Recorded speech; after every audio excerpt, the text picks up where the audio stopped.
Hello guys, welcome to another video. और आज के इस वीडियो में हम बात करने वाले हैं कि गोडॉट के अंदर क्लासेस क्या होती है। अब जब भी आप गोडॉट के अंदर कुछ बनाओगे तो आपको हर एक स्टेप पे ना क्लासेस की ज़रूरत पड़ेगी। आपको ध्यान में रखना होगा कौन किसकी क्लास है, किसके मेथड्स, किसकी प्रॉपर्टीज़ को हम यूज़ कर सकते हैं, किसकी को नहीं कर सकते। आप खुद अपनी क्लास भी बना सकते हो, वो स्क्रिप्ट की बात होगी, उसकी बात मैं अभी नहीं करूँगा। अब जो इनबिल्ट क्लासेस है गोडॉट की, मतलब जो इसका इंजन है उसके अंदर आती है, उनकी हम बात करेंगे। अब जैसे ही आप यहाँ पे हेल्प में जाओगे या फिर F1 क्लिक करोगे तो यहाँ पे आपको जितने भी सब दिख रहे हैं ऑब्जेक्ट, रेफरेंस, ये सारी क्लासेस हैं, ठीक है। और जैसे मैं इसे मिनिमाइज़ करूँगा ऑब्जेक्ट को तो यहाँ पे आपको दिखेगा कि भाई नीचे की जितनी भी क्लासेस हैं ये सारे स्क्रिप्ट की है, उनकी बात मैं अभी नहीं करूँगा। ये एरे, पूल एरे, जितनी भी चीज़ें ये सारे स्क्रिप्ट की क्लासेस हैं, इनकी बात नहीं करेंगे। जो ऑब्जेक्ट क्लास है वो हमारे पास सबसे मेन क्लास होती है, यानी गोडॉट में जितनी भी चीज़ें हैं, नोड्स वगैरह है ना, वो सारे मतलब सबका पेरेंट है ऑब्जेक्ट। सिर्फ पेरेंट ही नहीं है, ऐसा कह सकते हैं कि भाई सबका ग्रैंड पेरेंट है, यानी इससे बड़ा कोई है। तो यहाँ पे आप इस हायरार्की को ध्यान से देखो कि भाई ऑब्जेक्ट के अंदर आता है रेफरेंस। इसका मतलब है कि ऑब्जेक्ट जो क्लास है उसका चाइल्ड क्लास है रेफरेंस। आपको एग्जांपल से समझाता हूँ। मान लो एक फादर है जिसके कि बेटे हैं। अब फादर तो हो गया ऑब्जेक्ट और जो बेटा है वो हो गया एक रेफरेंस, ठीक है। तो उसका मतलब क्या होता है कि बाप के पास मान लो गाड़ी है, बाइक है, जितनी भी चीज़ें हैं वो सारे बेटा यूज़ कर सकता है। लेकिन जैसा ही बेटा कुछ नया खरीदता है, कुछ है उसके पास, तो वो बाप यूज़ नहीं कर सकता। सिंपल सा मतलब है, एकदम बढ़िया एग्जाम्पल दिया है मैंने आपको समझ में आ गया होगा। अगर आपको समझ में नहीं आया तो भाई कोई बात नहीं, अभी हम एक एग्जाम्पल लेके देखेंगे, उससे आपको समझ में आ जाएगा। तो चलो अभी हम एक ना प्रैक्टिकल एग्जांपल लेके देखते हो। तो यहाँ पे मैं एक पेरेंट नोड को सिलेक्ट करता हूँ, कंट्रोल नोड सही रहेगा।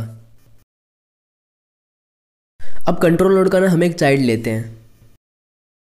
तो यहाँ पे मैंने चाइल्ड नोड के तौर पे ना एक लेबल ले लिया है। मैं आपको जानकारी के लिए बता दूं कि लेबल ना कंट्रोल नोड का ही मतलब एक कह सकते हैं चाइल्ड क्लास है। और यहाँ पे इसकी डॉक्यूमेंटेशन के अंदर देखो आपको टेक्स्ट की प्रॉपर्टी मिल रही है, अलाइन की प्रॉपर्टी मिल रही है लेबल के अंदर, लेकिन ये प्रॉपर्टीज ना आपको कंट्रोल के अंदर नहीं मिलेगी। इसका मतलब है कि लेबल के अंदर हम टेक्स्ट वैक्स लिख सकते हैं, लेकिन कंट्रोल अकेला रहेगा बिना लेबल के, उसके अंदर हम टेक्स्ट नहीं लिख सकते। और यहाँ पे अगर आप कंट्रोल नोड के डॉक्यूमेंटेशन के अंदर जाओगे तो यहाँ पे आपको कोई भी टेक्स्ट की प्रॉपर्टी नहीं मिलेगी। और यहीं पे एक और बात ये है कि क्योंकि लेबल क्लास कंट्रोल नोड की चाइल्ड क्लास है, इसलिए हम कंट्रोल नोड की जितनी प्रॉपर्टीज आपको दिख रही है सारी लेबल में भी यूज कर सकते हैं, साथ ही साथ लेबल की भी यूज कर सकते हैं, लेकिन सिर्फ लेबल में। इसका मतलब हम ये कह सकते हैं कि लेबल एक कंट्रोल नोड है।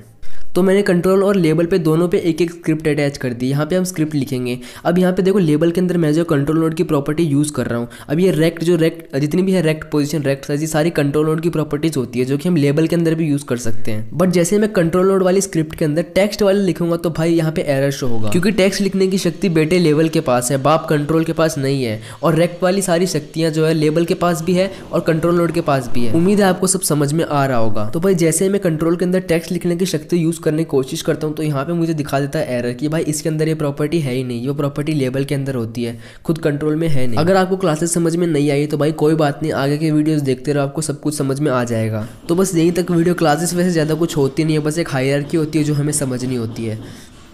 तो बस यहीं तक वीडियो, मिलते हैं नेक्स्ट वीडियो में। Bye bye.